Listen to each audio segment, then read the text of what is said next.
नमस्कार प्यारे दोस्तों, स्वागत करता हूं एक बार पुनः आपके अपने पसंदीदा YouTube चैनल हमारी परीक्षा पर। उम्मीद करता हूं कि आप सभी लोग अच्छे होंगे, तैयारी अच्छी चल रही होगी, बेहतरीन तरीके से पढ़ रहे होंगे। आज जो हमारा टॉपिक रहने वाला है प्यारे दोस्तों, बुद्ध धर्म रहने वाला है। यानी बौद्ध धर्म के बारे में आज हम जानने की कोशिश करेंगे। और बहुत अच्छी खासी समस्या आपको रहती है बौद्ध धर्म और जैन धर्म के अंदर। यानी बौद्ध धर्म के अंदर सर क्या था, जैन धर्म के अंदर क्या था, कौन किसके पिता थे, कौन किसकी पुत्री थी और कौन किसके यहाँ पर स्थान था, कहाँ मरे, कहाँ जन्म हुआ, ये समस्या आप सभी के जीवन में रहती है। तो इन सभी चीजों पर मैं आपसे बात करने वाला हूं। बौद्ध धर्म पढ़ाऊंगा, बौद्ध धर्म के बाद जैन धर्म भी पढ़ाऊंगा। कुछ चीजें बची हुई हैं उनको मैं कंप्लीट कराकर आगे बढ़ने की कोशिश करूंगा। लेकिन आज का जो टॉपिक है प्यारे दोस्तों, बौद्ध धर्म है और हम प्राचीन भारत की तरफ आगे बढ़ रहे हैं। प्राचीन भारत में बहुत सारा पढ़ना है और बहुत सारा जो हमें जानना है, हर चीज को कंप्लीट करने की कोशिश करेंगे और हर चीज आपको निश्चित रूप से आगे अच्छे से मिलने की संभावना रहेगी। नोट्स की बात है प्यारे दोस्तों, तो अब 40 से आगे 41वीं क्लास का नोट्स भी मैंने अपलोड कर दिया है। 41वीं क्लास का भी आना शुरू हो गया, क्योंकि क्लास मैंने ज्यादा स्पीड से डाली थी और नोट्स जो हमारे भाई बना रहे थे उनके कुछ समस्या हो गई, तो वो काफी पिछड़ते हुए चले गए। तो आपको नोट्स थोड़ा सा इसलिए डिले मिल रहे हैं, लेकिन अब बहुत जल्दी एक हमारे भाई जो नोट्स बना रहे हैं वो बहुत जल्दी आपको चीजों को प्रोवाइड कराने का काम करेंगे और बहुत ज्यादा अच्छे आपको नोट्स वह देने का काम करेंगे। प्यारे दोस्तों, अगर हम बात करें तो देखिए, बौद्ध धर्म के बारे में आज हमको पढ़ना है। बौद्ध धर्म होता क्या है? देखिए, बौद्ध धर्म क्या है, तो बौद्ध धर्म के संस्थापक सबसे पहले याद रखेंगे कि बौद्ध धर्म के संस्थापक महात्मा बुद्ध रहे हैं। यानी बौद्ध धर्म, और बौद्ध से ही यहां पर आपको नाम मिलता हुआ दिखाई दे रहा होगा। बौद्ध धर्म के संस्थापक कौन है? महात्मा बुद्ध रहते हैं।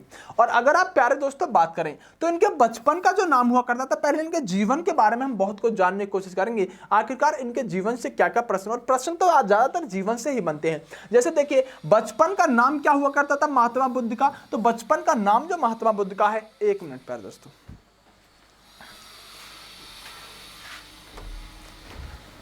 जो महात्मा बुद्ध के प्यारे दोस्तों बचपन का नाम है, वो बचपन का नाम प्यारे दोस्तों यहां पर सिद्धार्थ रहता है। क्या? सिद्धार्थ इनके बचपन का नाम है। जन्म कहां पर हुआ है? तो देखिए, लुम्बिनी पड़ती है और लुम्बिनी के अंदर 563 ईसा पूर्व में इनका जन्म हुआ है। कब? 563 ईसा पूर्व में इनका जन्म हुआ है। माता और पिता की बात करें तो आप कह सकते हैं कि जो इनके पिता रहे हैं वो निश्चित रूप से शुद्धोधन रहे। यानी इनके पिता का क्या नाम था? शुद्धोधन इनके पिता का नाम था। और माता की बात करें तो माया देवी, या इन्हें आप क्या कह सकते हैं? महामाया भी कह सकते हैं। तो ये इनकी माता श्री रहने का काम करती हैं। और इनके जीवन से जुड़ी सर और क्या बातें हो सकती हैं, तो मैं आपको थोड़ा सा ध्यान केंद्रित कराऊंगा। जो आपको इस स्लाइड के अंतर्गत आपको हर चीज अपने दिमाग के अंदर यहां रट जानी चाहिए। इनकी जो मौसी का नाम है ना प्यारे दोस्तों, वह गौतमी प्रजापति इनकी मौसी का नाम रहा है। यानी मौसी कौन है यहां पर? महात्मा बुद्ध की गौतमी प्रजापति इनकी मौसी का नाम है। पत्नी इनकी यशोधरा है, पत्नी इनकी यशोधरा है और पुत्र इनका राहुल रहता है। तो प्यारे दोस्तों, ये महात्मा बुद्ध के जीवन से जुड़ी सबसे अहम बातें, जहां से डायरेक्ट प्रश्न पूछ लेता है कि महात्मा बुद्ध की मौसी का क्या नाम था, महात्मा बुद्ध के पुत्र का क्या नाम था, महात्मा बुद्ध के माता कौन थी, पिता कौन थी, कहां इनका जन्म हुआ, ये सारे के सारे प्रश्न उनके जीवन से जुड़े हुए होते हैं, जो सबसे बेसिक होते हैं और आपसे निश्चित रूप से आने ही आने चाहिए। लेकिन प्यारे दोस्तों, अगर हम बात करें देखिए आगे, तो देखो ये प्रश्न सबसे इंपोर्टेंट रहता है और सबसे ज्यादा महत्वपूर्ण प्रश्न है कि इनकी महात्मा बुद्ध ने जो अपने उपदेश आदि दिए हैं, उन उपदेश आदियों में कौन सी भाषा का प्रयोग किया है? आप कहेंगे पाली भाषा का प्रयोग किया है। कौन सी? पाली भाषा का प्रयोग किया है। इनका कुल कौन सा है? ये दोनों ही प्रश्न रिपीटेड बहुत ज्यादा रहे, इनको रट जाइएगा। इनका कुल जो है वो शाक्य कुल में जन्म लिया है। कौन सा? शाक्य कुल के अंतर्गत इन्होंने जन्म लेने का काम किया है। तो जन्म कौन सा हुआ? हो गया शाक्य इनका, यानी कुल इनका यहां पर शाक्य हो गया। इनके गुरु के बारे में अगर हम पढ़ें तो देखिए, योगचारी राम रुद्रक इनके गुरु रहे हैं। दूसरे जो गुरु रहे हैं वह दूसरे रहे हैं यहां पर, जिनका नाम आपको याद रखना होगा। दोनों को एक साथ ऑप्शन में नहीं देगा, अलग अलग देगा। आप कह सकते हैं अलार कलाम इनके दूसरे यहां पर गुरु रहे हैं। तो दो गुरु इनके रहे। एक नंबर पर आप कह सकते हैं योगचारी रामरुद्रक और दूसरे नंबर पर कह सकते हैं इनका अलार कलाम। इनके दो गुरु यहां पर रहने का काम करते हैं। पहली महिला शिष्या है वो ध्यान रखेंगे, गौतमी प्रजापति इनकी पहली महिला शिष्या रहने का काम करती है। लेकिन प्यारे दोस्तों, अगर हम आगे बढ़ने का काम करें तो देखिए, महात्मा बुद्ध के साथ क्या हुआ कि जब महात्मा बुद्ध यहां पर 29 वर्ष के हुआ करते थे, यानी महात्मा बुद्ध ने 29 वर्ष में अपना घर छोड़ दिया था। और घर छोड़ा कितने वर्ष में, यह प्रश्न आपसे पूछा जाएगा। आप कहेंगे महात्मा बुद्ध ने यहां पर 29 वर्ष की अवस्था में घर छोड़ने का काम किया था। और देखिए, और जब 35 वर्ष के महात्मा बुद्ध हुए तो उन्हें ज्ञान की प्राप्ति हो गई। दरअसल ज्ञान की प्राप्ति क्या होती है इसको हम आगे पढ़ेंगे, लेकिन याद रखिएगा कि 29 वर्ष की उम्र में इन्होंने अपना घर छोड़ दिया था और 35 वर्ष की उम्र में इनको यहां पर ज्ञान प्राप्त हुआ। जो ज्ञान प्राप्त हुआ है ना, उस दिन बैसाखी पूर्णिमा हुआ करती थी, यानी बैसाखी पूर्णिमा के दिन महात्मा बुद्ध को ज्ञान की प्राप्ति हुई थी। और आपसे पूछा जाए अगर जगह स्थान, तो बोध गया, यानी बोध गया जो बिहार के अंदर पड़ता है, निरंजना नदी के किनारे, इन्हें वहां पीपल के वृक्ष के नीचे 483 ईसा पूर्व में यहां पर जो इनको ज्ञान प्राप्त हुआ है वो यहां पर हम ये कह सकते हैं कि बैसाखी पूर्णिमा के दिन। और यहां पर जगह की बात करें तो बोध गया निरंजना नदी के किनारे, वहां पर पीपल के वृक्ष के नीचे इनको यहां पर ज्ञान प्राप्त हुआ है। लेकिन ध्यान रखेंगे प्यारे दोस्तों, 483 ईसा पूर्व में इनकी 80 वर्ष की अवस्था में कुशीनगर में मृत्यु हुई है। तो ध्यान इसके अंदर क्या रखना है, सबसे महत्वपूर्ण पॉइंट तो लास्ट वाला है कि इनकी मृत्यु कहां पर हुई है, तो कुशीनगर के अंतर्गत, कुशीनगर के अंदर इनकी मृत्यु हुई है। और ज्ञान प्राप्त कहां हुआ है, तो बोध गया के अंदर, जो निरंजना नदी के किनारे पीपल के वृक्ष के नीचे बैठे बैठे इनको ज्ञान की प्राप्ति होने का काम किया जाता है, ज्ञान की इन्हें प्राप्ति हुई है। अगर आगे बात हम प्यारे दोस्तों करते हैं तो देखिए, इन्होंने अपना पहला उपदेश जो दिया, अपना पहला उपदेश सारनाथ यानी बनारस के अंदर देने का काम किया। और किससे दिया अगर यह पूछा जाए तो आप ध्यान रखेंगे, इन्होंने भवदिया है, उसके अलावा असजी, वप, औज और कौंडिनी को यह पहला उपदेश देने का काम किया। देखिए, पहला उपदेश तो दिया इन्होंने सारनाथ के अंदर, लेकिन अगर पूछा जाए सबसे ज्यादा उपदेश कहां दिए, तो आप कहेंगे कि कौशल की राजधानी जो उस समय हुआ करती थी श्रावस्ती के अंदर सबसे ज्यादा उपदेश दिए। तो दो चीजें हैं, पहला उपदेश आपका, पहला जो उपदेश दिया है वो पहला उपदेश सारनाथ के अंदर दिया है, और ज्यादा उपदेश श्रावस्ती के अंतर्गत दिए हैं। दोनों ही प्रश्न हर बार पूछे जाते हैं, या तो पहला उपदेश पूछ लेता है महात्मा बुद्ध का, या फिर सबसे ज्यादा उपदेश कहां पर दिए इस बात को पूछ लेता है। तो श्रावस्ती और सारनाथ में आप कंफ्यूज नहीं होने चाहिए, आप निश्चित रूप से दोनों प्रश्नों को अटेम्प्ट आगे करके बढ़ेंगे।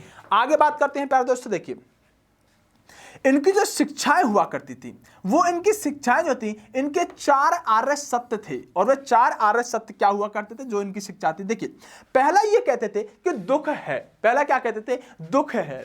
दूसरा कहते थे कि दुख का कुछ ना कुछ कारण है, यानी पहला कहा इन्होंने शिक्षा दी कि देखिए इस दुनिया में बहुत दुख है, और दुख के बाद इन्होंने कहा कि दुख का कुछ ना कुछ कारण है। और तीसरी शिक्षा दी कि दुख को समाप्त किया जा सकता है, यानी तीसरी शिक्षा दी कि दुख को समाप्त किया जा सकता है, और दुख की समाप्ति का फिर उन्होंने मार्ग बताया, और मोक्ष की प्राप्ति का इन्होंने प्रावधान यहां पर रखा।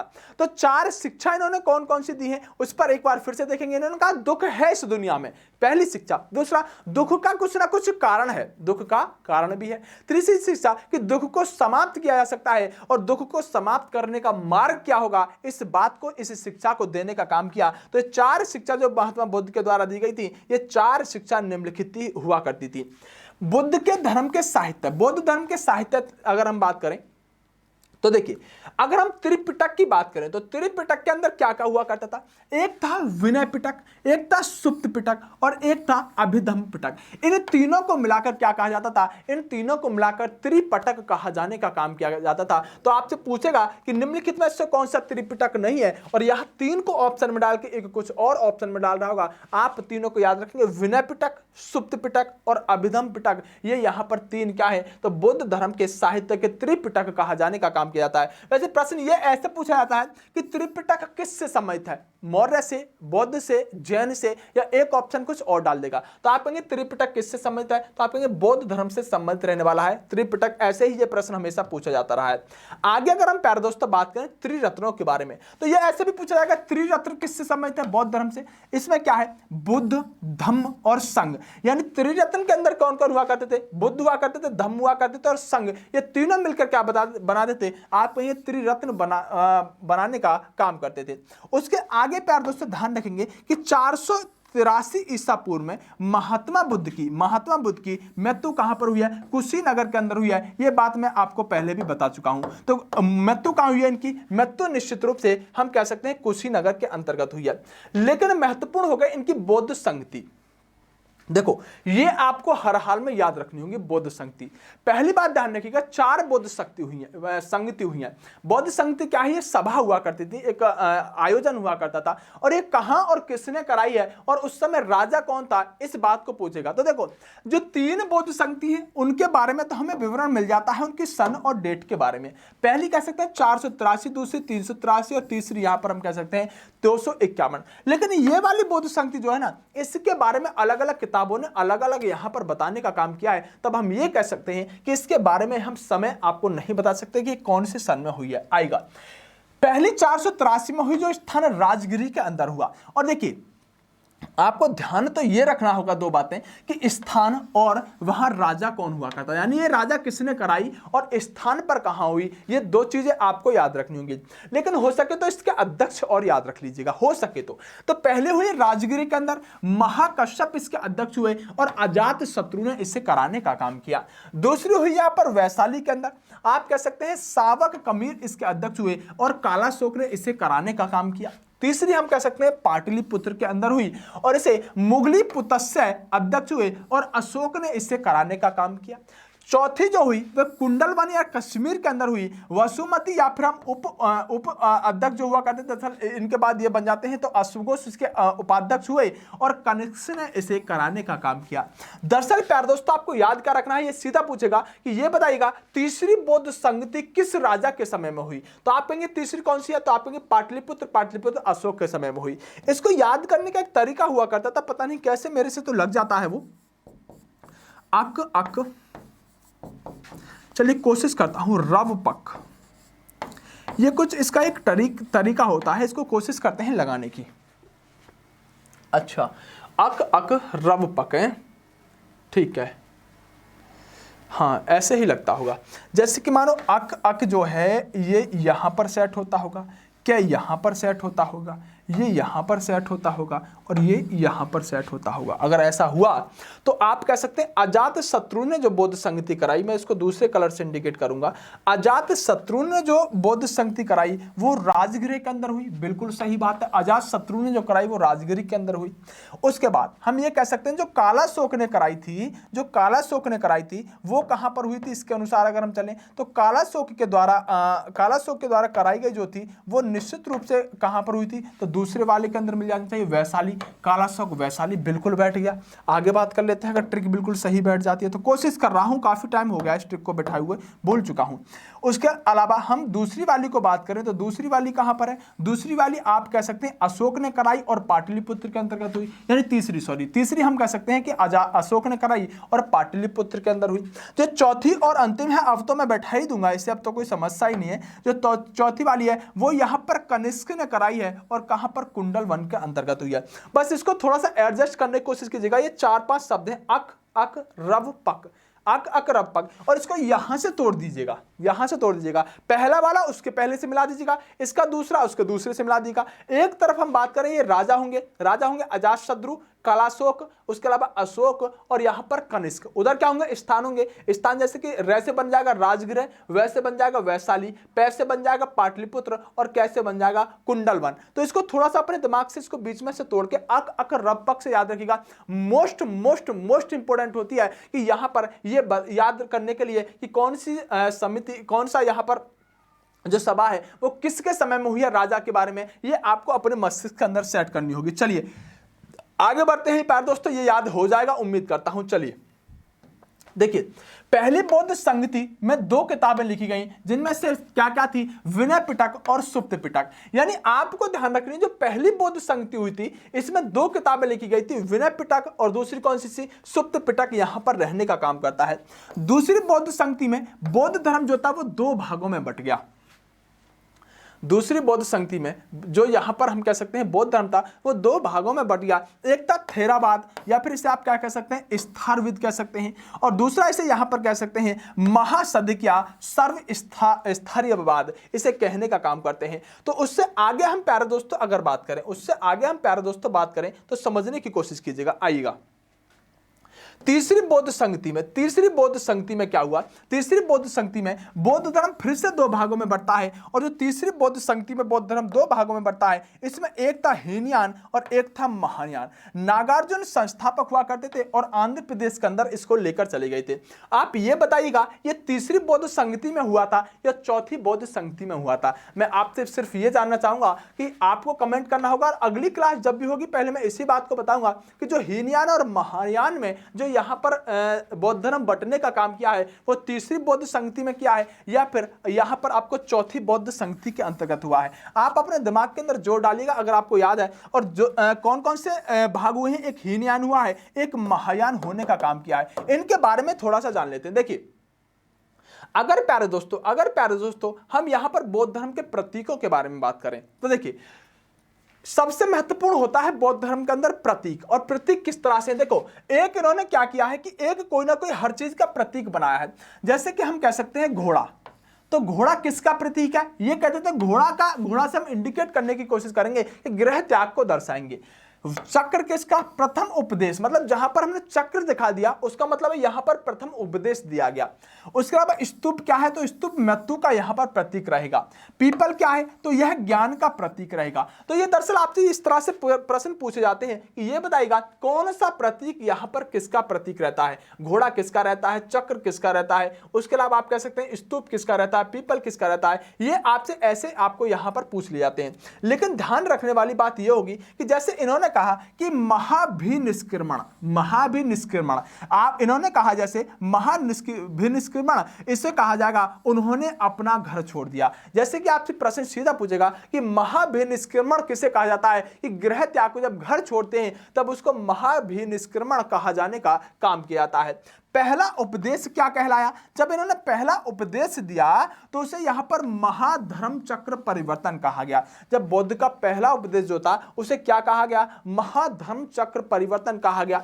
मृत्यु के समय मृत्यु जब हुई तो क्या कहा गया? इसे महापरिनिर्वाण कहा जाने का काम किया गया। मृत्यु को कहा किया गया महापरिनिर्वाण कहा जाने का काम किया गया, और ज्ञान प्राप्ति को संबोधि कहा जाने का काम किया गया। तो आपको थोड़ा सा ये याद रखना होगा कि कौन से जब कोई काम करते थे उसको एक नाम देते थे। जैसे ये वाला आपसे सबसे ज्यादा पूछा जाता है, महाभिनिष्क्रमण सबसे ज्यादा पूछा जाता है कि जब बुद्ध ने अपना घर छोड़ा तो उसे क्या कहा जाता था? आप कहेंगे उसे महाभिनिष्क्रमण कहा जाने का काम किया जाता था। अगर प्यारे दोस्तों आगे बढ़ने की कोशिश करें तो देखिए नोट करके एक बिंदु मैंने यहां पर लिखा है, और यह बहुत पूछा जाता है कि जातक कथा क्या है? तो जातक पहला प्रश्न पूछा जाएगा, जातक किससे संबंधित है? बौद्ध धर्म से संबंधित है। और इसके अंदर है क्या?